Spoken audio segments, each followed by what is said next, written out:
A waitress says to the vampire king, "Hello, sir." The fluorescent lights of the 24-hour diner hummed their tired, monotonous tune, a sound that had become the soundtrack to Lily Miller's life. At 25 years old, she moved through the narrow aisles between booths with an efficiency that came from years of practice, her feet aching inside her worn-out sneakers. The soles were thin, offering little cushion against the cracked linoleum floor that had seen better days decades ago. She refilled a trucker's coffee mug without being asked, the dark liquid sloshing gently as she poured. She forced a smile that didn't quite reach her tired eyes, a smile she had perfected over countless shifts. The smell of stale coffee and grease clung to her uniform, a constant reminder of the life she was living, a life that felt worlds away from the one she had once dreamed of. Every dollar she earned, every extra shift she picked up, every tip she pocketed with a grateful nod was for her mother.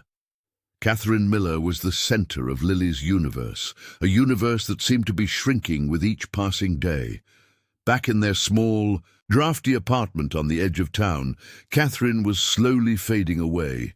A mysterious illness, one that doctors had dismissed as chronic fatigue syndrome, or perhaps a psychosomatic disorder born of stress, was stealing the vibrant, brilliant woman Lily had always known. In her place was a frail, ghost-like figure who spent most of her days in an armchair by the window, staring out at a world she no longer had the strength to be a part of. Lily remembered her mother as a woman of boundless energy and fierce intelligence. Catherine had once been a promising researcher, her mind sharp and her spirit unbreakable. She had worked at a prestigious university, studying subjects that Lily, as a child, had never fully understood, but had always found fascinating. Her mother would come home late, her eyes bright with excitement, talking about ancient texts and forgotten histories. But that was a lifetime ago. Now Catherine could barely make it from the bedroom to the small kitchen without needing to rest, her breaths coming in shallow, labored gasps. The medical bills from the few specialists they had managed to see had nearly bankrupted them. And the prognosis had always been the same. There was nothing they could do. The doctors had run tests, prescribed medications, and offered sympathetic looks, but nothing had helped. Catherine was wasting away, and Lily felt powerless to stop it. Lily's dream of finishing her degree in literature, of becoming a teacher, and sharing her love of stories with young minds, felt like a distant memory, a luxury from another lifetime. She had dropped out of community college 2 years ago, when her mother's condition had taken a turn for the worse. The decision had been agonizing, but there had been no choice. Someone had to work.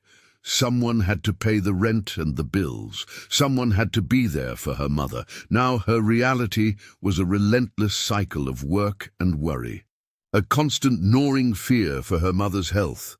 She worked the morning shift at this diner, then rushed across town to work evenings at a catering company, and sometimes picked up weekend shifts at a grocery store. Sleep was a rare commodity, and rest was something she could only dream of. As she cleared a table, wiping away the remnants of someone else's meal with a damp cloth, her phone buzzed in her apron pocket. She pulled it out, her heart skipping a beat when she saw it was a text from the catering agency she sometimes worked for. It was an offer for a one-night gig.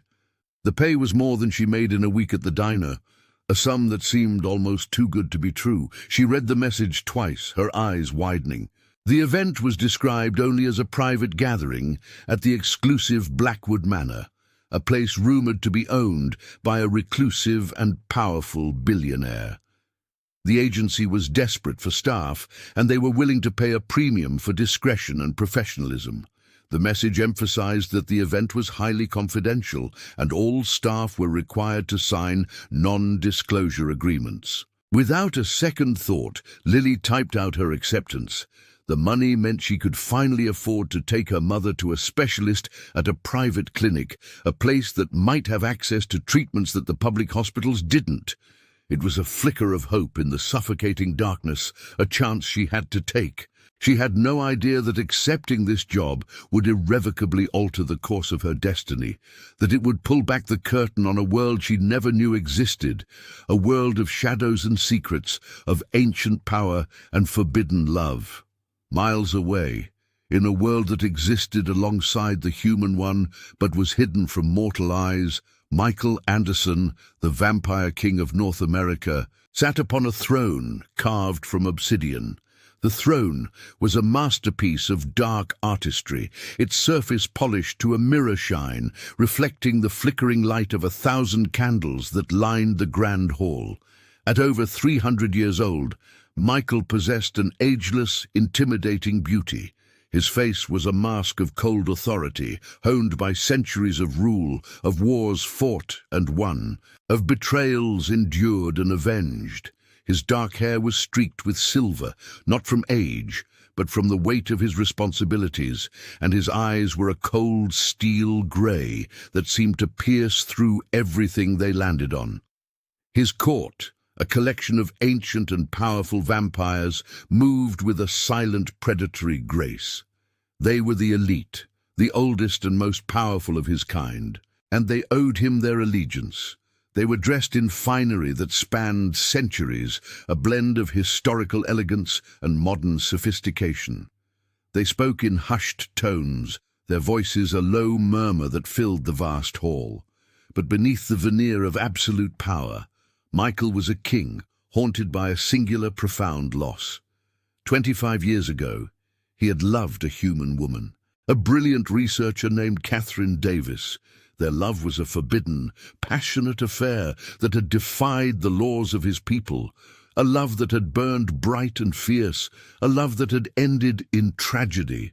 He had been led to believe that Catherine and their unborn child had perished in a fire, a lie orchestrated by his rivals to break him, to weaken his hold on the throne. The loss had carved a permanent emptiness in his immortal heart, a wound that time could not heal. He had searched for her, for any trace of her, for months. He had used every resource at his disposal, every connection, every favor owed, but all he had found were ashes and the confirmation of her death. The fire had been ruled an accident, a tragic consequence of faulty wiring in her old apartment building. He had mourned her in silence, his grief a private agony that he could never share with his court. To show weakness was to invite challenge, and he could not afford that. The loss had changed him, hardening his heart, making him colder, more ruthless. He ruled with an iron fist, enforcing the ancient laws of his kind with unwavering severity. Among these laws, the most sacred was the prohibition of hybrids. Human vampire children known as dhampirs were considered abominations, their existence a capital offense, a threat to the purity of their bloodline. It was a law he had upheld without question, a law that was now a bitter irony, a monument to the child he had lost. He had never forgiven himself for not being there, for not protecting Catherine, for not being strong enough to save them. As he prepared for the annual conclave, a mandatory gathering of the vampire elite, the memory of Catherine surfaced, unbidden and unwelcome. He saw her smile, heard her laughter, felt the warmth of her hand in his. He pushed the thoughts away, hardening his heart. Love was a weakness he could no longer afford. The conclave was a political necessity, a display of power, a chance to reaffirm his dominance and to remind the other vampire lords of his authority. He had no idea that a simple human waitress hired for the night was about to unravel the lies that had defined his existence for a quarter of a century. Lily felt as though she had stepped into a fairy tale, or perhaps a nightmare. Blackwood Manor was a Gothic masterpiece of stone and shadow, hidden from the modern world by a veil of ancient magic that made it invisible to human eyes. The estate sat on a sprawling piece of land, surrounded by dense forests that seemed to whisper secrets in the wind. The mansion itself was a towering structure of grey stone, with spires that reached toward the night sky like grasping fingers. Ivy crept along the walls, and gargoyles perched on the corners of the roof, their stone eyes seeming to follow her as she approached. The ballroom was a cavern of impossible luxury, with crystal chandeliers dripping from vaulted ceilings, and guests who moved with an unnerving, silent grace. They were all impossibly beautiful, their skin pale and flawless, their eyes holding an ancient predatory intelligence that made the hair on Lily's arms stand up. She felt like a mouse in a den of lions, an intruder in a world that was not meant for her. The other waitstaff, all human, moved with a nervous efficiency, their eyes downcast, their voices hushed. They had been briefed on the rules: be invisible, be silent, and do not, under any circumstances, ask questions. The head of the catering staff, a stern woman with a tight bun and a clipboard, had made it very clear that this was not a normal event, and that any breach of protocol would result in immediate termination and legal action. Lily focused on her job. Her tray held steady as she navigated the room. She served champagne in delicate flutes, the crystal so fine it seemed to sing when she touched it. Her hands were steady, despite the tremor of unease that ran through her. The guests spoke in low, cultured tones, their conversations filled with references to places and events that seemed to span centuries. She caught snippets of their words, mentions of battles fought long ago, of empires that had risen and fallen, of a world that existed in the shadows of the one she knew. It was disorienting, surreal, and deeply unsettling. Then she saw him. He was seated in a high-backed chair on a raised dais, the undisputed center of power in the room. It was Michael Anderson. He was even more striking in person, his presence a palpable force that demanded reverence. His dark hair was streaked with silver, his features sharp and aristocratic, his eyes a cold steel gray that seemed to pierce through everything they landed on. He was dressed in a tailored suit that probably cost more than Lily made in a year, and he wore it with an effortless elegance. Lily felt a strange pull, a flicker of recognition that she couldn't explain. She quickly looked away, her heart pounding, and tried to blend back into the shadows to become invisible. Hours bled into one another as Lily performed her duties with quiet efficiency. She was clearing dessert plates from the main table when she approached the dais where Michael sat. He was in a deep, hushed conversation with an older, stern-looking man, his sleeve slightly rolled up. And then she saw it. On his wrist, partially obscured by an expensive watch, was a tattoo. It wasn't just any tattoo. It was an intricate crest, a stylized bird with its wings unfurled, rendered in a deep, almost black ink. It was identical to the one her mother had on her own wrist. Lily's breath caught in her throat. Her blood ran cold. It couldn't be a coincidence. The design was too unique, too specific. All the strange feelings, the sense of recognition, coalesced into a single, terrifying possibility. Her mother's stories, the vague hints about a man she once loved, a man from a different world, suddenly clicked into place. Catherine had always been secretive about the tattoo, dismissing it as a youthful folly, a mistake from her college days. But Lily had always sensed there was more to the story, a deeper pain that her mother refused to share. With a courage she didn't know she possessed, fueled by years of unanswered questions and a desperate need for the truth, she stepped forward. Her voice was a mere whisper, yet it seemed to cut through the low hum of the room. "Hello, sir," she began, her gaze fixed on the tattoo. The words hung in the air, a simple statement that carried the weight of a revelation. For a being who had lived for centuries, who had witnessed the rise and fall of empires, who had seen civilizations crumble to dust and new ones rise from the ashes, it was a simple sentence from a human girl that brought his world to a screeching halt. Michael's head snapped up, his steel-grey eyes locking onto Lily's with an intensity that made her take an involuntary step back. For a fleeting moment, his carefully constructed mask of cold indifference shattered, revealing a raw, stunned vulnerability that was almost painful to witness. The name, the face, the tattoo, it was all there, a ghost from a past he had buried under mountains of grief and time. He saw Catherine in her eyes, in the determined set of her jaw, in the way she held herself with a quiet strength despite her obvious fear. The room seemed to fade away, the voices of his court reduced to a distant murmur. He couldn't breathe. It was impossible. Catherine was gone. He had mourned her for 25 years. He had seen the evidence of her death, the charred remains of her apartment, the official reports.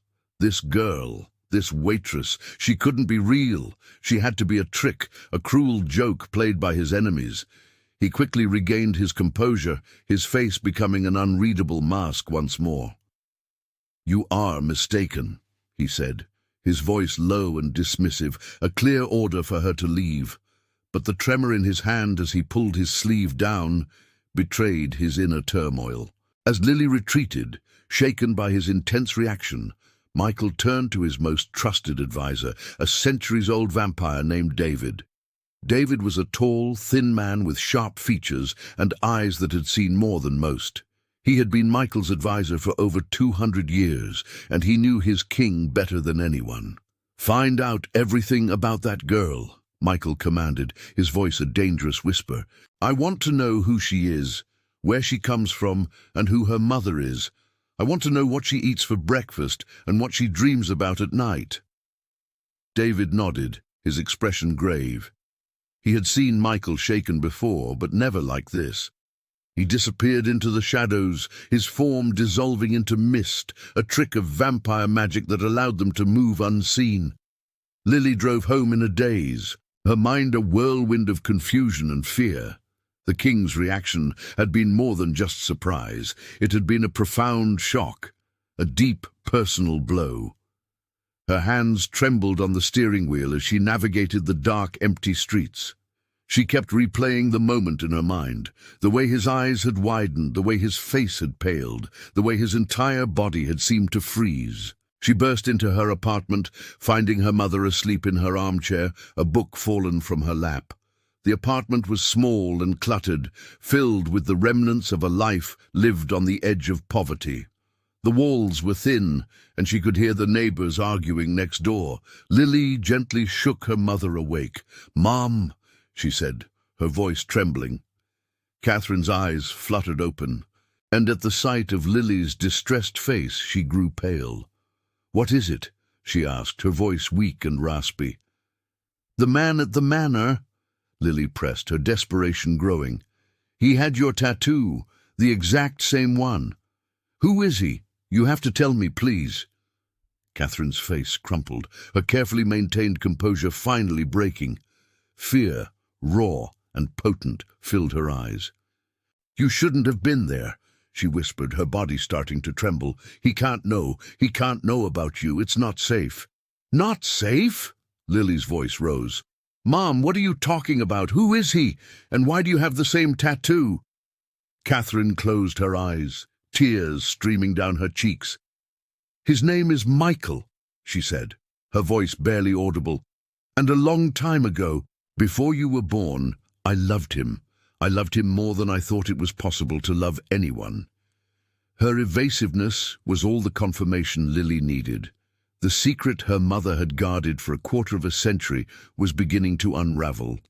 Meanwhile, David worked with supernatural speed. It took him less than an hour to bypass human records and uncover the truth. He found a birth certificate for a Lily Miller, born 25 years ago. Mother, Catherine Davis, who had changed her name to Miller. Father, unknown. He found Catherine's hidden life, a life lived in the shadows of the human world, a life of quiet desperation and unwavering love. He traced her employment history, her medical records, her financial struggles. He found everything. He brought the information to Michael, his ancient face grim. "She is alive, my lord," David said softly. "And the girl is your daughter." Michael stood frozen, the words echoing in his mind. His daughter. He had a daughter. Catherine was alive. The world he thought he knew, the reality he had accepted, was a lie. A wave of emotions crashed over him. Grief, rage, hope, and a fierce, overwhelming love for a child he had never known. "Where are they?" he demanded, his voice a low growl. David gave him the address, and Michael didn't wait for an invitation. The need to see Catherine, to confirm the impossible, was a physical ache in his chest. He appeared at their apartment like a phantom, a figure of shadow and power, materializing in their small, humble living room. Catherine gasped, her hand flying to her mouth, her eyes wide with a mixture of terror and a long-lost love. "Michael," she breathed. The name was a prayer and a curse on her lips. The reunion was a storm of emotions, 25 years of pain, betrayal, and misunderstanding crashing down upon them. "You lied to me," Michael said, his voice thick with a grief so profound it was almost a physical force. "I mourned you. I mourned our child. I thought you were dead." Catherine, tears streaming down her face, finally told him the truth. She told him about his rival, Robert, who had threatened her, who had promised to kill their unborn child to destabilize Michael's reign. "He came to me," she said, her voice shaking. "He told me that if I didn't disappear, he would kill me and the baby. He said he would make sure you watched. He said he would use our child as a weapon against you, to turn your own court against you. I had to protect her, Michael. I had to protect you. I faked our deaths and ran." And then she looked at Lily, who stood frozen, watching the ghosts of her mother's past come to life. "Michael," Catherine said, her voice barely a whisper, "she is your daughter." The words hung in the air, a revelation that changed everything. As the initial shock began to subside, a new, more terrifying reality set in. Michael turned to Lily. His eyes, which had been filled with pain, now held a new, fierce, protective light. "Lily," he said, his voice gentle for the first time, "there is something you need to know. You are not entirely human." He explained to her the truth of her heritage, that she was a dhampir, a half-vampire, a creature of two worlds. The news was a staggering blow, another crack in the foundation of her reality. She had always felt different, always felt like she didn't quite fit in, but she had never imagined this. But the true weight of his words came next. "By ancient vampire law," Michael continued, his voice grim, "hybrids are forbidden. Their existence is seen as an abomination, a threat to the purity of our bloodline. If the Vampire Council discovers what you are, they will order your execution. There will be no trial, no mercy. They will hunt you down and kill you." The hope that had flickered to life with the discovery of her father was instantly extinguished, replaced by a cold, terrifying dread. She was no longer just a girl struggling to get by. She was a secret that could get her killed, a secret that could start a war. As if in response to the turmoil in her soul, a strange energy surged through her veins, a tingling sensation, a hum of power awakening from a long slumber. It was like a current of electricity running beneath her skin, making her feel both powerful and terrified. The central conflict of her life had just begun. She was the daughter of a king, an heir to a world of shadow and power, and she was being hunted before she even knew it. The world Lily had known, a world of unpaid bills and the lingering scent of disinfectant, vanished overnight. Michael, with the swift, decisive authority of a king, moved her and Catherine into a secure, opulent safe house nestled in the heart of his hidden territory. It was a gilded cage, a fortress of marble and silk, where every comfort was provided. Yet freedom was a distant memory. The safe house was a sprawling estate, hidden within a pocket dimension that existed alongside the human world, but was invisible to mortal eyes. It was accessed through a portal, a shimmering doorway that opened in the back of a seemingly abandoned warehouse. Lily wandered through the lavish rooms, feeling like an imposter in a life that wasn't hers.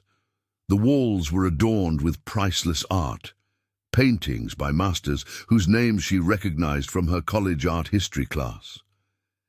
The floors were polished marble, so smooth and reflective that she could see her own bewildered face staring back at her. The furniture was a blend of antique elegance and modern comfort, plush sofas and ornate chairs that looked like they belonged in a museum. It was a far cry from her cramped studio apartment with its peeling wallpaper and leaky faucet. The discovery of her heritage was a seismic shock, and she struggled to reconcile the ordinary girl she had always been with the extraordinary creature she was told she was. The reflection that stared back at her from the ornate mirrors seemed alien, her own eyes holding a new, unsettling depth.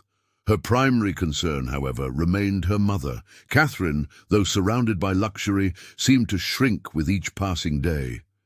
The move had taken a toll on her, and the mysterious illness that had plagued her for years was visibly worsening, her breaths becoming more shallow, her skin more translucent. It was clear now that this was no ordinary sickness. It was a slow, creeping decay that human medicine could not touch. Michael had brought in human doctors, the best money could buy, specialists from around the world. But they were baffled. Her symptoms didn't fit any known disease. They prescribed medications, ran more tests, but nothing seemed to help. Catherine was fading, and the fear in Lily's heart grew with each passing day. In the quiet moments when Lily was asleep, Michael and Catherine confronted the ghosts of their past. The conversations were fraught with a quarter-century of unspoken words, of pain and of deep, abiding love. Michael, who had spent decades hardening his heart, found the walls around it crumbling with every pained breath Catherine took. He listened as she recounted the full story of Robert, his ambitious and cruel rival, who had seen her and their unborn child not as people, but as pawns in a game of power. Robert had been a member of Michael's inner circle, a vampire of considerable influence and ambition. He had always coveted the throne, and he had seen Michael's relationship with a human as a weakness, a vulnerability he could exploit. Robert had threatened to expose their forbidden relationship, to use the existence of a hybrid child to incite a rebellion and usurp Michael's throne. He had told Catherine that if she didn't disappear, he would kill her and the child, and he would make sure Michael watched. Catherine's desperate flight had been an act of love, a sacrifice to protect not only her child, but also the man she loved from a devastating civil war. She had faked her death, using her knowledge of chemistry to create a fire that would leave behind enough evidence to convince Michael she was gone. As he listened, Michael's grief transformed into a cold, burning rage. He vowed to find a cure for Catherine, his suspicion growing stronger that her illness was no random tragedy, but a deliberate, calculated act of cruelty, a curse woven by Robert himself. Robert was a master of dark magic, and Michael knew that he was capable of such a thing. The thought that Robert had been slowly killing Catherine for all these years, even after she had fled, filled him with a fury he had not felt in centuries.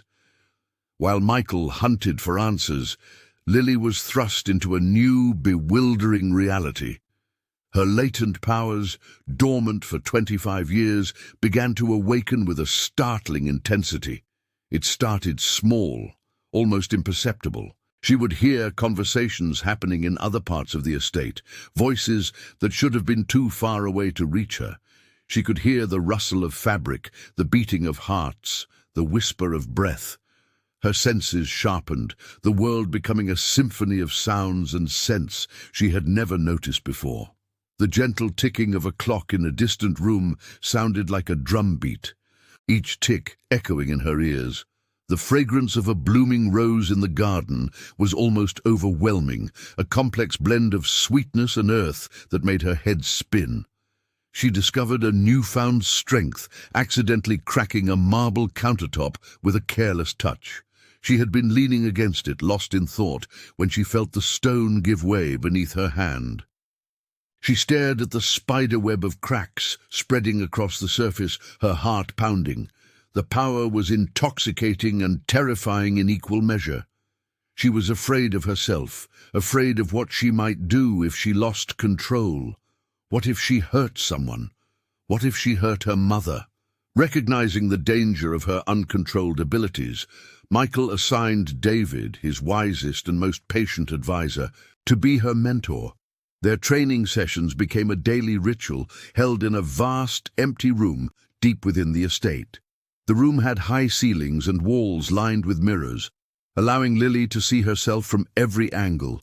David taught her to harness her heightened senses, to control her strength, to move with the silence and grace of her vampire lineage. He taught her to meditate, to focus her mind, to channel her energy. "Close your eyes," David would say, his voice calm and steady. "Listen to the world around you. Don't try to block it out. Let it in, but don't let it overwhelm you. You are the master of your senses, not the other way around." For Lily, it was a journey of self-discovery, a dance between the fear of the unknown and the exhilarating thrill of embracing her true nature. David was a patient teacher, never pushing her too hard, always encouraging her. He saw the potential in her, the unique blend of human compassion and vampire power. "You are not an abomination," he told her one day, his voice firm. "You are something new, something different, and that is a strength, not a weakness." He taught her how to move silently, how to blend into the shadows, how to use her speed and agility. He taught her how to fight, how to defend herself, how to use her newfound strength without causing unnecessary harm. The training was grueling, both physically and mentally. Lily would spend hours each day practicing, her body aching, her mind exhausted. But she also felt herself growing stronger, more confident. She was no longer the helpless girl who had worked double shifts just to make ends meet. She was becoming something more. Something powerful.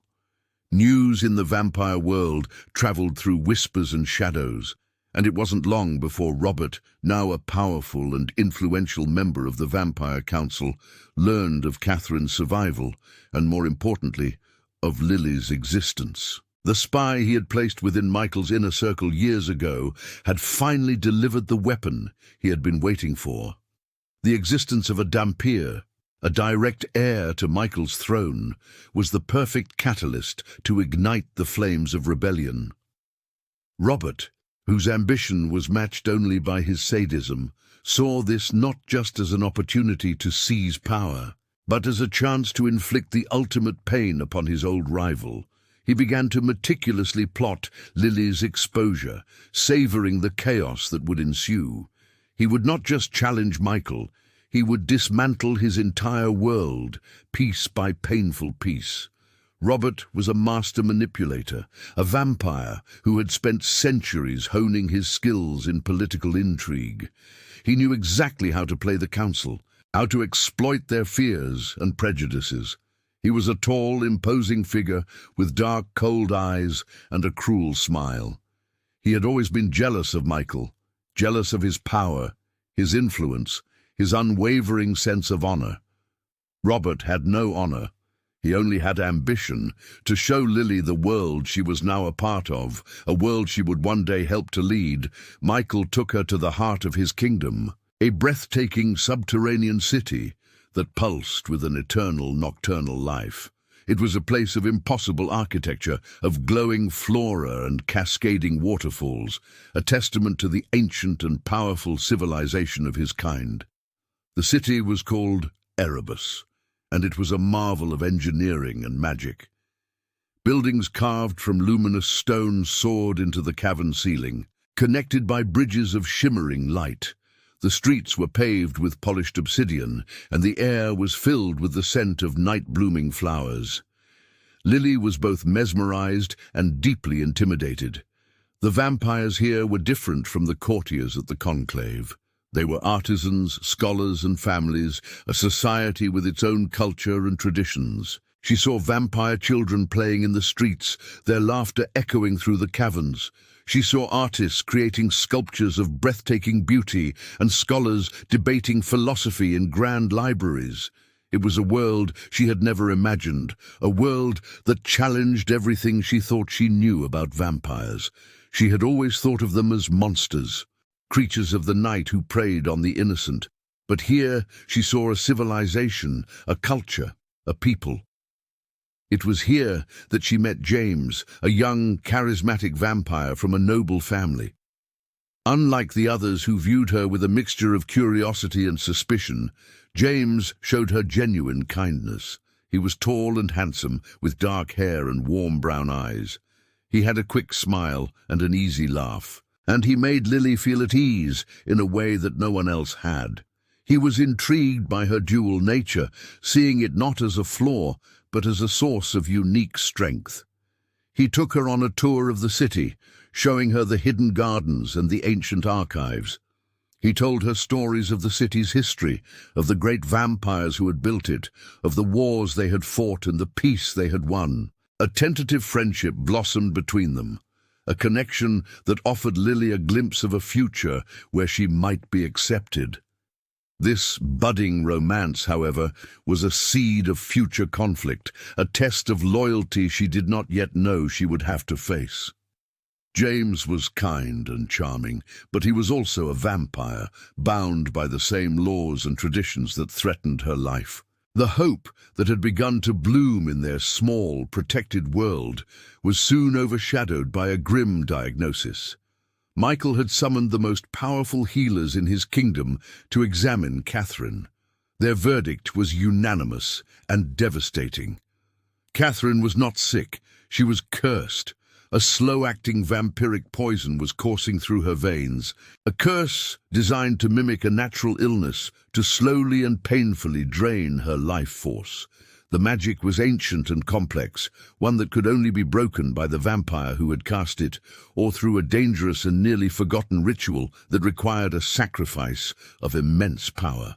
The healers gave her weeks at most. The name of the curse's creator was unspoken, but it hung in the air like a shroud. Robert. The race against time had begun. Michael's rage was a cold, terrifying thing. He vowed to make Robert pay for what he had done. But first, he had to save Catherine. The healers explained that the curse was woven into her very essence, a dark magic that was slowly consuming her from the inside out. It was a cruel and insidious spell designed to cause maximum suffering. The news of her mother's impending death and the powerlessness of their situation ignited a fire within Lily. During a particularly intense training session with David, her grief and rage coalesced into a surge of raw, untamed power. David, demonstrating a defensive maneuver, lost his footing, stumbling towards a collection of ancient, razor-sharp artifacts. Time seemed to slow down for Lily. In a moment of pure instinct, she reached out, not with her hands, but with her will. A wave of energy, a shimmering blend of light and shadow, erupted from her, stopping David in mid-air and gently lowering him to the ground. Both of them stared in stunned silence. It was a power neither of them had ever seen before, a unique ability born from her hybrid nature. For the first time, Lily felt a sense of control, a surge of power that wasn't just a destructive force, but a protective one. Michael, who had been watching from the shadows, was filled with a fierce, overwhelming pride. In that moment, he saw not a victim, but a queen. The hope for their future, for a moment, burned brighter than ever. "That was incredible," David breathed, his eyes wide with awe. "I've never seen anything like it." But the brighter the light, the darker the shadow it casts. Robert, with the precision of a master strategist, chose that exact moment to strike. He called an emergency session of the Vampire Council, a body of ancient, conservative vampires who clung to tradition and feared change above all else. With a theatrical display of feigned regret, he presented his irrefutable proof, a magically preserved lock of Lily's hair, radiating the unmistakable energy of a dhampir, and a sworn testimony from his spy. The council was thrown into an uproar. The law was absolute. Hybrids were abominations. They represented a dilution of their sacred bloodline, a threat to their very existence. Bound by centuries of dogma, the council passed its judgment swiftly and mercilessly. Lily Miller was to be executed. They delivered the ultimatum to Michael: surrender his daughter to their justice, or be branded a traitor, stripped of his title, and hunted down alongside her. The king was trapped, forced to choose between his kingdom and his child, between his duty and his heart. The brief moment of hope had been swallowed by an abyss of despair. The council's decree echoed in the silent throne room, a death sentence for his daughter and a declaration of war against its king. For Michael, however, there was no choice to be made. The centuries he had spent as a cold, pragmatic ruler dissolved in the face of the fierce, primal love he felt for his child. He had lost his family once through lies and manipulation. He would not lose them again to archaic prejudice. Before the council's enforcers could be dispatched, Michael acted. He chose his daughter. He sent a coded message to the few allies he could still trust, gathered Lily and the frail but resolute Catherine, and vanished into the hidden pathways of his kingdom. They were now fugitives. The full, terrifying weight of the vampire world, a world Michael himself had commanded for centuries, now turned against them. As they traveled through ancient tunnels, Catherine, her body racked with the curse, but her mind as sharp as ever, became their guide. The years she had spent researching vampire lore, once a pursuit of academic curiosity, now became their only hope for survival. She was their compass in the darkness, her knowledge their most potent weapon. She remembered old texts, forgotten passages, and hidden routes that even Michael had not known existed. In the flickering torchlight of a forgotten sanctuary, Catherine revealed her last, most desperate secret. Her research had unearthed whispers of a loophole, an ancient and long-forgotten law known as the Kin Pact. It was a relic from a more enlightened era, a provision that could grant a hybrid sanctuary and even recognition, but only if they could prove their benefit to vampire kind. The path to this proof was a trial by ordeal, a dangerous, nearly impossible test of spirit and power that no one had attempted, let alone survived, in over a millennium. It was a long shot, a desperate gamble, but it was the only path that did not end in certain death. Their new mission was clear: find the original text of the Kin Pact and uncover the nature of the trial. Catherine pulled out a worn journal filled with her handwritten notes and sketches. She had been researching this very law years ago, before she had gone into hiding. She had believed it was a myth, a legend, but now it was their only hope. "I never thought I'd need this," she said, her voice weak but determined. Following the faded maps from Catherine's old journals, they journeyed to a place known only as the Whispering Archives, a repository of forbidden knowledge hidden deep within the earth. The journey was perilous. They were relentlessly hunted by the Council's elite guard, the Praetorians. Vampires bred for tracking and killing, these were not ordinary vampires. They were warriors, trained for centuries in the art of war. They were faster, stronger, and more ruthless than any vampire Lily had ever encountered. They moved like shadows, their presence a cold, predatory weight in the air. A tense chase ensued through the labyrinthine catacombs beneath the continent. The catacombs were a vast network of tunnels and chambers carved out of the rock over millennia. They were dark and damp, the air thick with the smell of earth and decay. Lily, no longer a frightened girl, but a warrior coming into her own, was forced to use her developing powers to protect her family. She discovered an innate ability to manipulate shadows, to cloud the minds of their pursuers, to create diversions that allowed them to slip away just as the net was closing. She was becoming a weapon, her dual nature, a source of unpredictable and powerful magic. She could sense the Praetorians approaching, their presence a cold, predatory weight in the air. She learned to use her fear, to channel it into power, to become a shadow herself. She would reach out with her mind, weaving illusions, creating phantom sounds and movements that led the Praetorians astray. It was exhausting, draining her energy, but it was also exhilarating. She was learning to control her power, to use it to protect the people she loved. Michael fought alongside her, his centuries of experience a formidable weapon. He was a master swordsman, his movements fluid and deadly. He moved with a grace that belied his age, his blade flashing in the dim light of the torches. Catherine, despite her weakness, provided crucial guidance, her knowledge of the catacombs invaluable. She remembered old maps, forgotten passages, and hidden routes that even Michael had not known existed. She was their compass in the darkness, her knowledge their most potent weapon. They finally reached the Whispering Archives, a vast circular chamber filled with scrolls and tomes that chronicled the entire history of their kind. The library was a place of awe and reverence, a testament to the knowledge and wisdom of the vampire race. The air was thick with the scent of old parchment and dust. The walls were lined with shelves that reached from floor to ceiling, each shelf crammed with books and scrolls. The room was lit by a soft, ethereal glow that seemed to emanate from the books themselves. After a frantic search, they found it, a weathered scroll containing the original text of the kin pact. The script was archaic, the language dense with allegory, but the instructions for the trial were clear. Lily would have to enter a place of immense magical power known as the Sunken Grotto and endure a vision quest that would test her spirit to its absolute limit.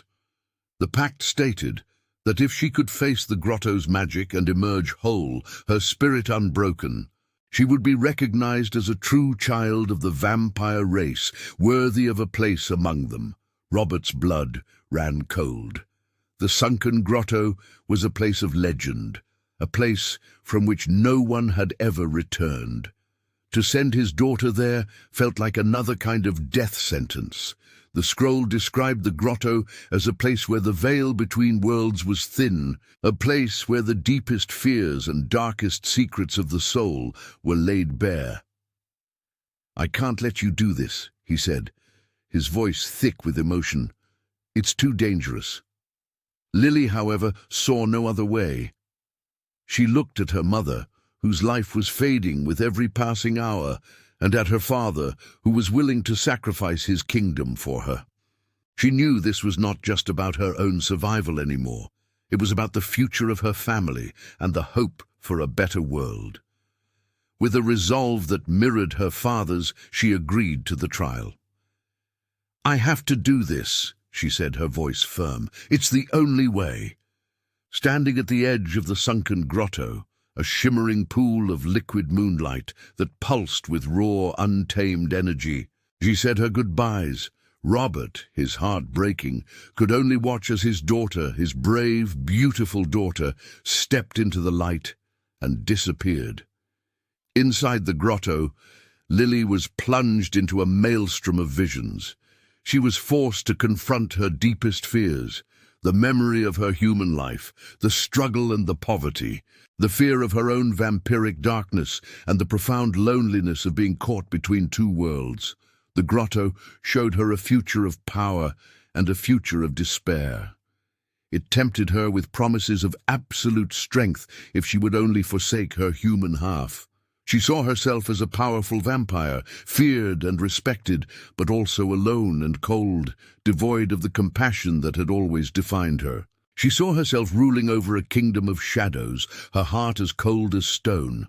But Lily did not fight the darkness. Instead, she accepted it. She embraced both sides of her nature, the light and the shadow, the human and the vampire, and in doing so she found a balance, an equilibrium that was stronger than either part alone. She realized that her humanity was not a weakness, but a source of strength, a wellspring of empathy and compassion that the vampire world desperately needed. She saw a vision of a future where humans and vampires coexisted in peace, where her hybrid nature was not a curse, but a bridge between two worlds. She saw herself as a leader, a symbol of hope and unity. The visions were intense, overwhelming, but she held on to her sense of self, her core values, her love for her family. She refused to let the darkness consume her. While Lily faced her inner demons, Robert, guided by a tip from his loyalist network, hunted down his true enemy. He confronted Michael in his opulent, fortified mansion. The final duel was not just a clash of swords, but a clash of ideologies. Michael, arrogant and consumed by his lust for power, fought with a vicious, undisciplined fury. Robert, fueled by a love he had suppressed for decades, fought with the calm, deadly precision of a king protecting his legacy. The battle was brutal, but in the end, Robert's purpose was stronger. He disarmed Michael, his blade at his rival's throat. He did not kill him. Instead, he extracted a magical confession, a binding admission of his crimes, the curse he had placed on Catherine, and his conspiracy to usurp the throne. At that same moment, Lily emerged from the sunken grotto. She was not just alive, she was transformed.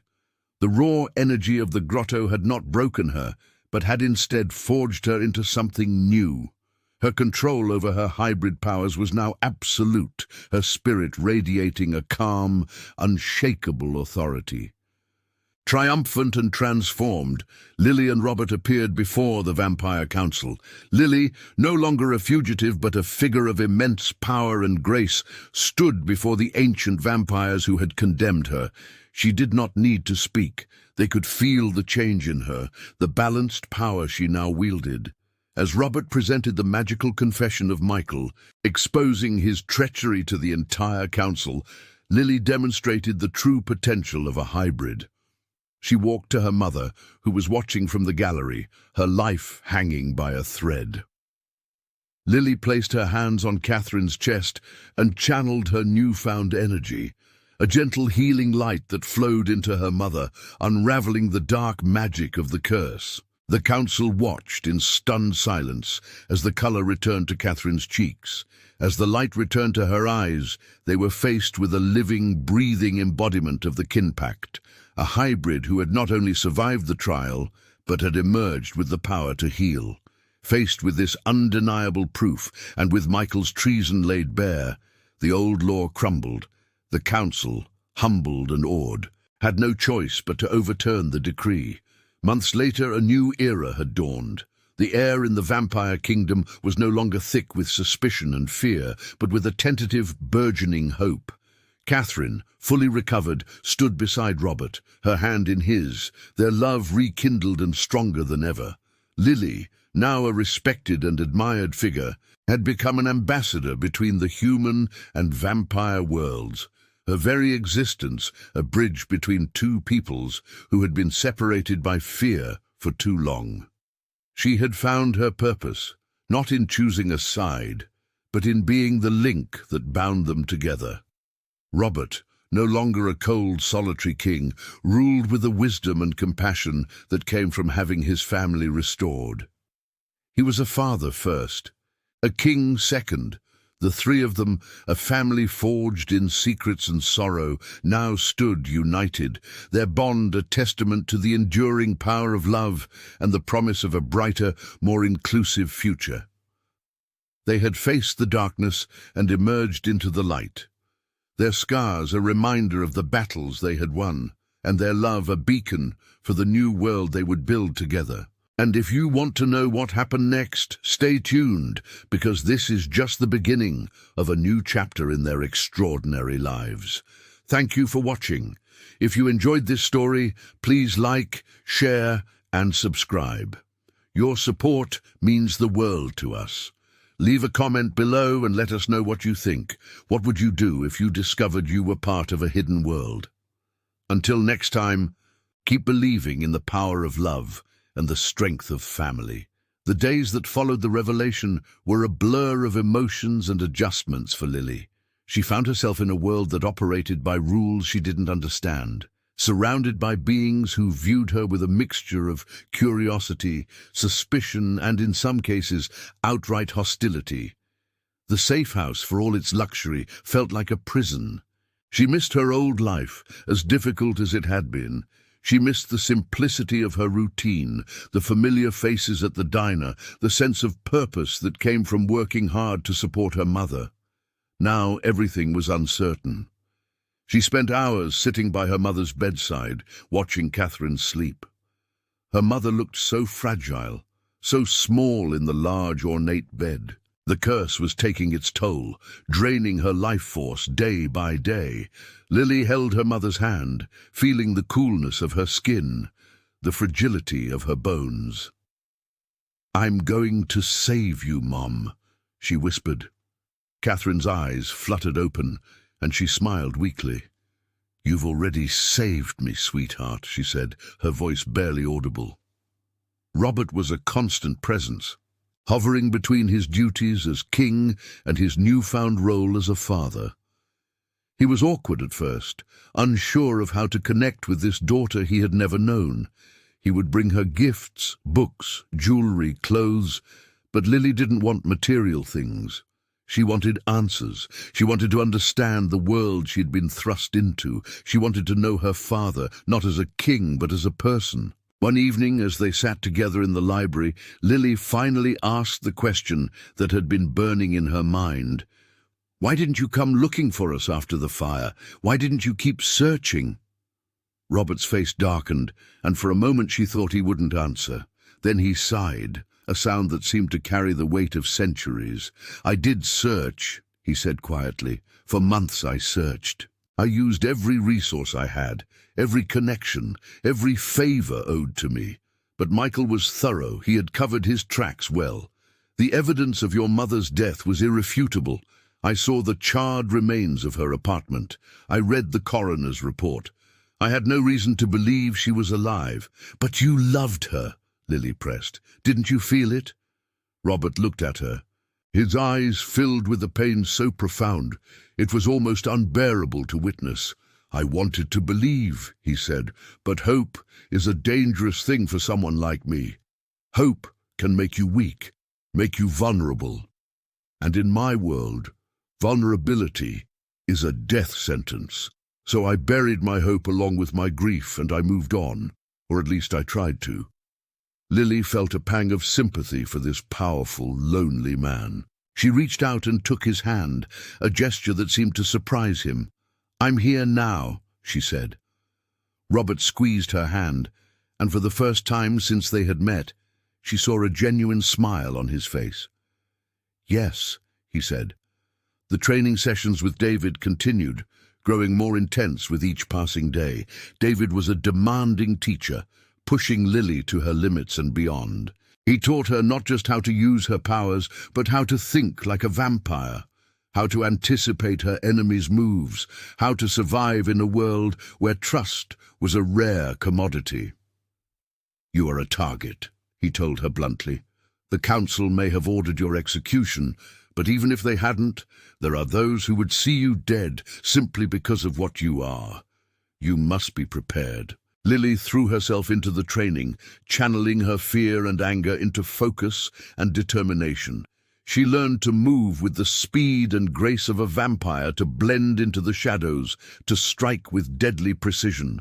She learned to use her unique hybrid abilities, the blend of light and shadow that was hers alone. She discovered that she could heal minor wounds, could sense emotions, could even influence the thoughts of others, though that last ability frightened her, and she rarely used it. One day, during a particularly grueling session, David stopped mid-strike and looked at her with something akin to respect. "You're ready," he said, "or as ready as you can be. The trial will test you in ways that no training can prepare you for. But you have the strength, Lily." Meanwhile, in the halls of the Vampire Council, Michael was weaving his web of lies and manipulation. He had always been a master of political intrigue, and now he was using every tool at his disposal to turn the council against Robert. He whispered in the ears of the elder vampires, playing on their fears and prejudices. "The king has gone soft," he would say. He has chosen a half-breed over his own kind. He has betrayed everything we stand for. If we do not act, he will destroy us all." The council was divided. Some, the more conservative members, agreed with Michael. They saw Lily as an abomination, a threat to the purity of their race. Others, the more progressive members, were willing to give her a chance to see if she could prove herself worthy. But the majority was simply afraid. Afraid of change, afraid of the unknown, afraid of what Lily represented. Michael called for an emergency session, and when the council convened, he presented his evidence with a theatrical flair that was both impressive and deeply disturbing. He showed them the lock of Lily's hair, which glowed with an otherworldly light. He presented the testimony of his spy, a vampire who had infiltrated Robert's inner circle, and he painted a picture of a king who had lost his way, who had put his personal desires above the good of his people. The council deliberated for hours, their voices rising and falling in heated debate. In the end, they voted. The decision was not unanimous, but it was clear. Lily Morrison was to be executed, and Robert Ashford was to be given a choice: surrender his daughter or be branded a traitor. The decree was sent to Robert, delivered by a messenger who looked terrified to be the bearer of such news. When Robert read the decree, his face remained impassive, but those who knew him well could see the storm raging beneath the surface. He dismissed the messenger and called a meeting of his most trusted advisers. "They have forced my hand," he said, his voice cold and hard. "I will not surrender my daughter to their so-called justice." The escape was meticulously planned. Robert had allies, vampires who owed him their loyalty, who believed in his vision of a more just and equitable society. They helped him gather supplies, secure safe routes, and create diversions to throw the council's enforcers off their trail. Catherine, despite her weakness, insisted on coming with them. "I won't be left behind," she said, her voice firm. They fled through the hidden tunnels that ran beneath the vampire kingdom, ancient passageways that few knew existed. Catherine guided them, her knowledge of the old texts proving invaluable. Lily used her powers to cloak their presence, to create illusions that led their pursuers astray. It was exhausting, draining her energy, but she refused to give up. They traveled for days, stopping only when absolutely necessary, always moving, always one step ahead of the Taurians. The Taurians were relentless. They were the council's elite guard, trained from birth to hunt and kill. They were faster, stronger, and more experienced than any vampire Lily had ever encountered. But Lily had something they didn't. She had her family and she had a purpose. She fought with a ferocity that surprised even herself, using her hybrid abilities to their fullest extent. She created walls of shadow, blinding her enemies. She healed her father's wounds, giving him the strength to keep fighting. She was no longer the frightened girl who had worked double shifts at a diner. She was a warrior, a protector, a force to be reckoned with. Finally, they reached the silent library, a place of legend and mystery.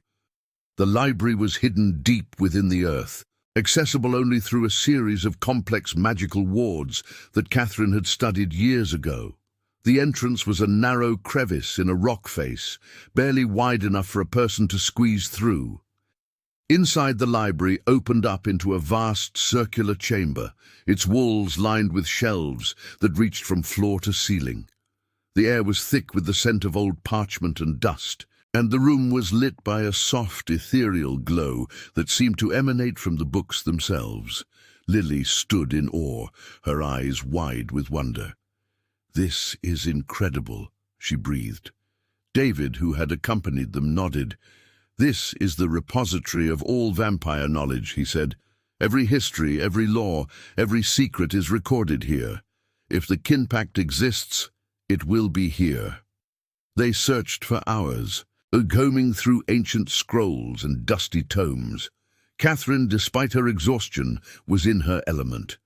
She read the old texts with a speed and comprehension that belied her weakened state. Finally, she found it. A weathered scroll. its edges frayed with age, its script faded, but still legible. "This is it," she said, her voice filled with triumph. Robert took the scroll and read it carefully, his expression growing grimmer with each line. "The trial," he said. "It's as dangerous as the legends say." Lily took the scroll from him and read it herself. The words were archaic, the language dense with allegory, but the meaning was clear.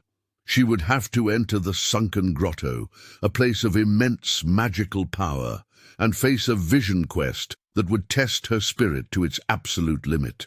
If she emerged whole, her spirit unbroken, she would be recognized as a true child of the vampire race. If she failed, she would be lost forever. "I'll do it," Lily said, her voice steady.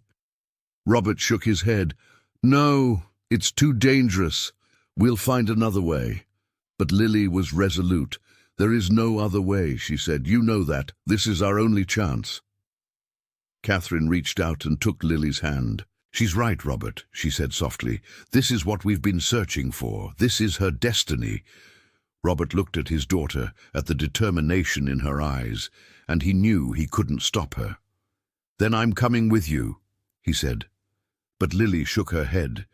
"You can't," she said. "The trial is for me alone, but I need you to do something for me. I need you to find Michael. I need you to make him pay for what he's done to our family." Robert's eyes hardened. "Consider it done," he said. They made their way to the sunken grotto, a journey that took them even deeper into the earth. The grotto was a shimmering pool of liquid moonlight, pulsing with raw, untamed energy. It was both beautiful and terrifying, a place where the veil between worlds was thin. Lily stood at the edge, her heart pounding. She turned to her father and her mother, and she hugged them both. "I love you," she said. And then, before she could lose her courage, she stepped into the light and disappeared. The world around her dissolved into a maelstrom of visions and sensations. She was no longer in the grotto. She was everywhere and nowhere, lost in a sea of her own fears and desires. She saw her past, her present, and 1,000 possible futures. She saw herself as a child struggling to make ends meet. She saw herself as a powerful vampire ruling over a kingdom of shadows. She saw herself as a bridge between two worlds, a symbol of hope and unity. The visions were intense, overwhelming, but she held on to her sense of self. She refused to let the darkness consume her. She embraced both sides of her nature, the light and the shadow, the human and the vampire. And in doing so, she found a balance, an equilibrium that was stronger than either part alone. She emerged from the grotto, transformed. Her control over her hybrid powers was now absolute, her spirit radiating a calm, unshakable authority. While Lily was undergoing her trial in the sunken grotto, Robert was on a mission of his own. He had left Catherine in the care of David and a small group of loyal guards, and he had set out to find Michael. He knew where Michael would be, in his opulent mansion, surrounded by his sycophants and his ill-gotten wealth. Michael had always been a creature of comfort, a vampire who valued luxury and power above all else. Robert approached the mansion under the cover of darkness, his movements silent and deadly. He bypassed the guards with ease, using his centuries of experience to slip past their defenses. He found Michael in his study, sitting behind a massive desk, sipping a glass of blood-red wine. Michael looked up as Robert entered, and for a moment fear flickered in his eyes. But then he smiled, a cruel, mocking smile. "Robert," he said, "I was wondering when you'd show up." Robert's expression was cold, his eyes like chips of ice. "I've come to make you pay for what you've done," he said. Michael laughed, a harsh grating sound. "What I've done? I've done what needed to be done. I've protected our race from contamination. Your precious Catherine and her half-breed spawn are an abomination. They should have been destroyed years ago." Robert drew his sword, the blade gleaming in the dim light. "You cursed Catherine," he said. "You've been slowly killing her for 25 years. Michael stood, his own sword appearing in his hand. "I'm a realist," he said, "and I'm the future of this kingdom. You're a relic, Robert, a sentimental fool who clings to outdated notions of honor and justice." The two vampires circled each other, their swords at the ready. The air crackled with tension, the promise of violence hanging heavy in the room. Then, with a roar, Michael lunged. The battle was fierce and brutal. Michael fought with a vicious, undisciplined fury, his attacks wild and unpredictable. Robert fought with the calm, deadly precision of a master swordsman, his movements fluid and controlled. They clashed again and again, their swords ringing out in the silence of the night. Michael was strong, but Robert was stronger. Michael was fast, but Robert was faster, and most importantly, Robert had something Michael didn't: a purpose. He was fighting for his family, for his daughter, for the woman he loved. Michael was fighting for power, for control, for his own selfish desires. In the end, Robert disarmed Michael, his blade at his rival's throat. Michael stared up at him, his eyes wide with fear. He hissed, "Kill me!" But Robert didn't kill him. Instead, he reached into his coat and pulled out a small vial filled with a glowing liquid. "This is a truth serum," he said. "A magical compulsion that will force you to confess your crimes. You're going to tell me everything, Michael. Every lie, every betrayal, every act of treachery, and then you're going to face the council and answer for what you've done." He forced the serum down Michael's throat, and within moments, the vampire's eyes glazed over. The confession poured out of him, a torrent of words that laid bare his crimes. He confessed to cursing Catherine, to orchestrating the fire that was meant to kill her, to placing a spy in Robert's inner circle, to manipulating the council. He confessed to everything, his voice flat and emotionless, compelled by the magic of the serum. Robert recorded the confession using a magical device, a crystal that captured sound and image. When Michael had finished, Robert looked down at him with disgust. "You're pathetic," he said. "You've spent centuries scheming and plotting, and for what power? Control. You've gained nothing but the contempt of those who know the truth." He left Michael there, bound and helpless, and he made his way back to the grotto. When he arrived, he found Lily standing at the edge of the pool, her eyes glowing with an inner light. She looked different, transformed. She radiated power and confidence, and Robert felt a surge of pride. "You did it," he said, his voice filled with awe. Lily smiled. "I did," she said, "and now we're going to end this." They returned to the vampire kingdom, to the grand hall where the council convened. Robert and Lily walked in together, their presence commanding attention. The council members looked up, their expressions ranging from shock to anger to fear. Robert stepped forward, holding up the crystal that contained Michael's confession. "I have evidence," he said, his voice ringing out through the hall. The council had no choice but to listen. They watched in stunned silence as Michael's confession played out, his voice flat and emotionless as he detailed his crimes. When the confession ended, the hall erupted in chaos. Some council members called for Michael's immediate execution, others demanded an investigation, but all of them were shaken, their faith in the old ways crumbling. Lily stepped forward, and the hall fell silent. She didn't need to speak. Her presence alone was enough to command respect. She walked to where her mother sat, weak and pale, her life hanging by a thread. Lily placed her hands on Catherine's chest, and a gentle, healing light flowed from her fingertips. The council watched in awe as the color returned to Catherine's cheeks, as the light returned to her eyes. The curse was broken, the dark magic unraveled by Lily's hybrid power. Catherine sat up, her eyes wide with wonder. "Lily," she breathed. Lily smiled, tears streaming down her face. "We did it, Mom," she said. "We all did it." The council was faced with undeniable proof. Lily had not only survived the trial of the kin pact, but she had emerged with the power to heal, to bridge the gap between humans and vampires. She was not an abomination. She was a miracle. The eldest member of the council, a vampire who had lived for over 2,000 years, stood and addressed the assembly. "The law is clear," he said. "The kin pact has been fulfilled. Lily Morrison is recognized as a true child of the vampire race, worthy of a place among us. The decree of execution is hereby overturned."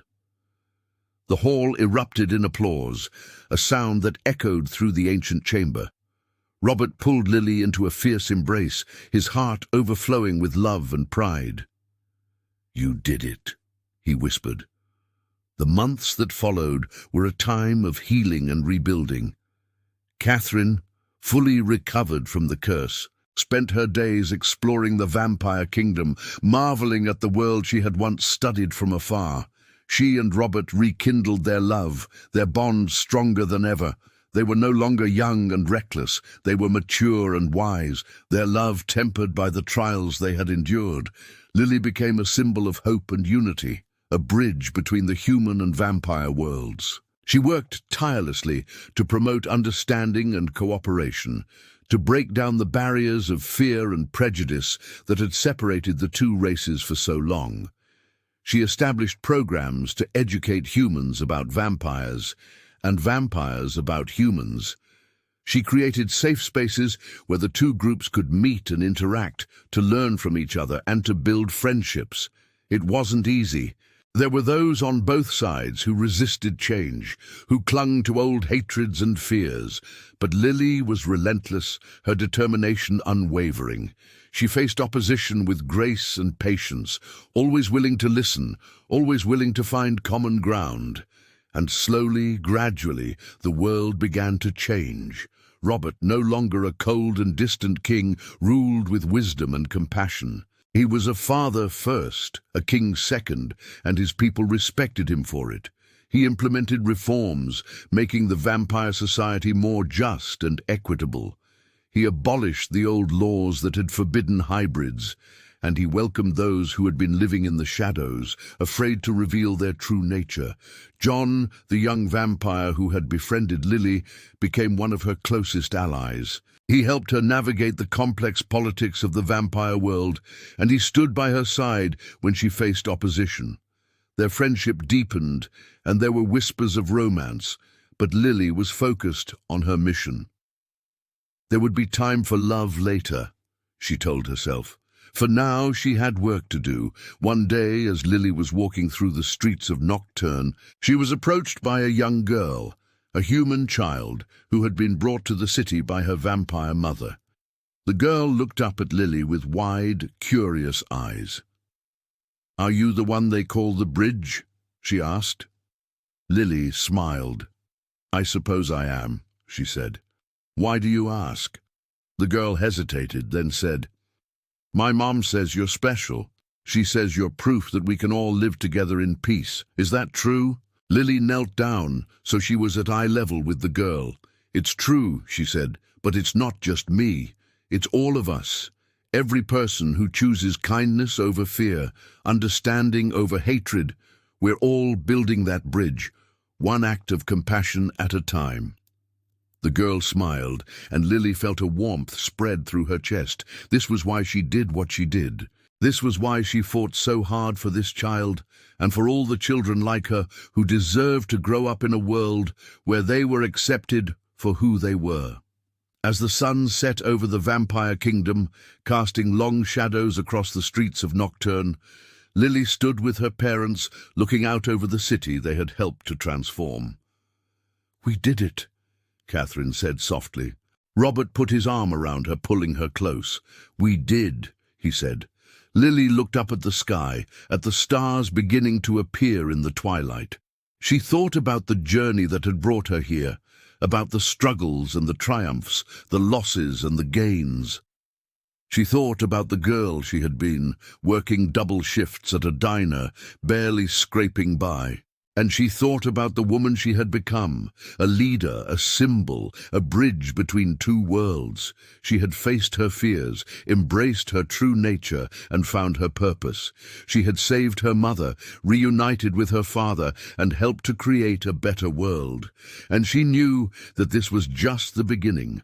There was still so much work to be done, so many bridges to build, so many hearts to heal. But she was ready. She was strong, she was brave, and she was loved.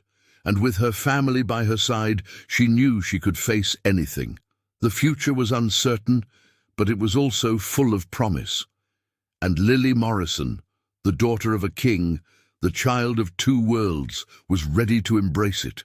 As they stood there watching the stars come out, Robert turned to Lily and said, "I'm proud of you, daughter." Lily smiled, her heart full. "Thank you, Father," she said. Catherine took Lily's hand, and the three of them stood together, a family united, their bond unbreakable. And in that moment, as the night descended and the city of Nocturne came alive with light and laughter, Lily knew that she had found her place in the world. She was no longer lost, no longer alone. She was home, and she was exactly where she was meant to be. The story of Lily Morrison, the waitress who became a queen, the hybrid who became a bridge, was just beginning. And it was a story that would be told for generations to come. A testament to the power of love, the strength of family, and the enduring hope for a better world. Thank you for joining us on this incredible journey. If you enjoyed this story, please like, share, and subscribe. Your support means everything to us. Leave a comment below and let us know what you think. What would you do if you discovered you were part of a hidden world? What bridges would you build? Until next time, keep believing in the power of love, the strength of family, and the promise of a brighter future. Goodbye for now, and may your own journey be filled with hope, courage, and endless possibilities. The first few weeks after Lily's transformation were a whirlwind of activity and emotion. The vampire kingdom was in upheaval, the old order crumbling as a new one took its place. The council, shaken by Michael's betrayal and awed by Lily's demonstration of power, was forced to confront the prejudices and fears that had governed their society for centuries. It was not an easy process. There were heated debates, angry confrontations, and moments when it seemed like the entire kingdom might tear itself apart. Lily found herself at the center of it all, a reluctant leader thrust into a role she had never asked for. She attended council meetings, her presence a constant reminder of the change that was sweeping through their world. She spoke with eloquence and passion, her words cutting through the rhetoric and getting to the heart of the matter. She challenged the old vampires to look beyond their fears, to see the potential for growth and unity that her existence represented. "I am not asking you to abandon your traditions," she would say, her voice calm but firm. "I am asking you to expand them, to recognize that strength comes not from purity, but from diversity, to understand that the world is changing and we must change with it or be left behind." Her words resonated with many, especially the younger vampires who had grown tired of the old ways. They saw in Lily a vision of a better future, a world where they could be themselves without fear of judgment or persecution. But there were also those who resisted, who saw Lily as a threat to everything they held dear. They whispered in the shadows, plotting and scheming, looking for ways to undermine her influence. Robert was vigilant, his network of spies and informants, keeping him apprised of every threat, every potential danger. He would not let anyone harm his daughter, not after everything they had been through. Catherine, for her part, threw herself into her research with renewed vigor. Now that she was free from the curse, her mind was as sharp as ever, and she had access to resources she had only dreamed of before. She worked closely with the vampire scholars, studying the ancient texts, uncovering forgotten histories, and piecing together the true story of their people. She discovered that hybrids were not a new phenomenon, that they had existed throughout history, though they had always been hidden, always been persecuted. She found records of vampires who had been powerful healers, brilliant scholars, and fierce warriors. She found evidence that the prohibition against hybrids was not an ancient law, as the council claimed, but a relatively recent invention imposed by a faction of conservative vampires who feared the dilution of their power. She presented her findings to the council, her voice steady and her evidence irrefutable. "You have been lied to," she said. "For centuries you have been told that hybrids are abominations, but the truth is that they are a natural part of our history. They are not a threat. They are an asset." The revelation sent shockwaves through the council.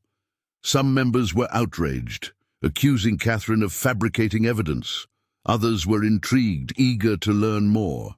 But all of them were forced to confront the uncomfortable truth that their beliefs had been based on lies and propaganda. It was a turning point, a moment when the old order began to crumble in earnest. Lily's relationship with John deepened during this time. He was a constant presence, a source of support and encouragement. They would spend hours talking, sharing their hopes and dreams, their fears and insecurities. John was fascinated by Lily's dual nature, by the way she could move seamlessly between the human and vampire worlds. He saw in her a kindred spirit, someone who understood what it was like to feel like an outsider. One evening, as they walked through the gardens of Nocturne, John turned to Lily and said, "You know, I've never met anyone like you. You're so strong, so brave." Lily smiled, her heart warming at his words. "You already are a good person, John," she said. "You've been there for me from the beginning, even when it was dangerous to do so." John took her hand, his touch gentle. "I'll always be here for you, Lily," he said. They stood there for a moment, the air between them charged with unspoken emotions. Lily felt a pull, a desire to lean in, to close the distance between them. But she hesitated. There was so much at stake, so much work to be done. She couldn't afford to be distracted by romance, no matter how much she might want it. As if sensing her hesitation, John stepped back, releasing her hand. "I understand," he said softly. "You have a mission, a purpose, and I respect that. But when you're ready, when the time is right, I'll be here waiting." Lily felt a lump form in her throat. "Thank you, John," she said. "That means more to me than you know." The political landscape of the vampire kingdom continued to shift. The council, under pressure from Lily and her supporters, began to implement reforms. They repealed the law prohibiting hybrids, and they established a commission to investigate other outdated and unjust laws. They created programs to promote understanding and cooperation between vampires and humans, and they opened their borders to those who had been living in hiding. It was a slow and often painful process. There were setbacks and disappointments, moments when it seemed like progress was impossible, but Lily refused to give up. She traveled throughout the kingdom, meeting with vampires from all walks of life, listening to their concerns and addressing their fears. She was tireless in her efforts, her determination unwavering. One of the most challenging moments came when she was invited to speak at a gathering of conservative vampires, a group that had been vocal in their opposition to the reforms. Robert advised her against going, warning her that it could be a trap. The gathering was held in a grand hall, filled with hundreds of vampires, their faces cold and unwelcoming. Lily stood at the podium, her heart pounding, but her voice steady. "I know that many of you see me as a threat," she began. "You see me as an abomination, a violation of everything you hold sacred, and I understand that change is frightening. It challenges our beliefs, our sense of identity. But I ask you to look beyond your fear, to see me not as a monster, but as a person. I am the daughter of Robert Ashford, a king you have served for centuries. I am the child of Catherine Wells. A human woman who loved a vampire with all her heart, and I am a bridge, a connection between two worlds that have been separated for too long. She spoke for over an hour, her words passionate and heartfelt. She shared her story, her struggles, her hopes for the future. She challenged them to question their assumptions, to open their minds to new possibilities. And when she finished, the hall was silent. For a long moment no one moved, no one spoke. Then slowly one vampire stood and began to applaud, then another and another, until the entire hall was on its feet, clapping and cheering. It was a moment of triumph, a sign that even the most hardened hearts could be reached. Lily felt tears streaming down her face, overwhelmed by the response. Robert, who had been watching from the back of the hall, made his way to the podium and pulled her into a fierce embrace. "I'm so proud of you," he whispered. But not everyone was swayed. There were still those who clung to the old ways, who saw Lily as a threat that needed to be eliminated. One night, as Lily was walking back to her quarters, she was ambushed by a group of masked vampires. They attacked without warning, their movements swift and deadly. Lily fought back using her hybrid abilities to defend herself. She created walls of shadow, blinding her attackers. She moved with the speed and grace of a vampire, dodging their blows and striking back with precision. But there were too many of them, and they were well trained. Just as Lily was beginning to tire, John appeared, his sword flashing in the moonlight. He fought alongside her, his movements a blur of speed and power. Together they drove the attackers back, forcing them to flee into the night. Lily collapsed against John, her body shaking with adrenaline. "Thank you," she gasped. "You saved my life." John held her close, his heart pounding. "I told you I'd always be here for you," he said, "and I meant it." The attack was a wake-up call, a reminder that the fight was far from over. Robert launched an investigation, determined to find out who was behind the ambush. It didn't take long to uncover the truth. The attackers were members of a secret society, a group of conservative vampires who called themselves the Purists. They were dedicated to preserving the old ways, and they saw Lily as the greatest threat to their cause. Robert moved swiftly to dismantle the Purists, arresting their leaders and scattering their followers. But he knew that the ideology they represented would not die so easily. There would always be those who feared change, who clung to prejudice and hatred. The best he could do was to create a society where such views were not tolerated, where diversity was celebrated, and where everyone had a voice. As the months turned into years, the vampire kingdom continued to evolve. Lily's VC,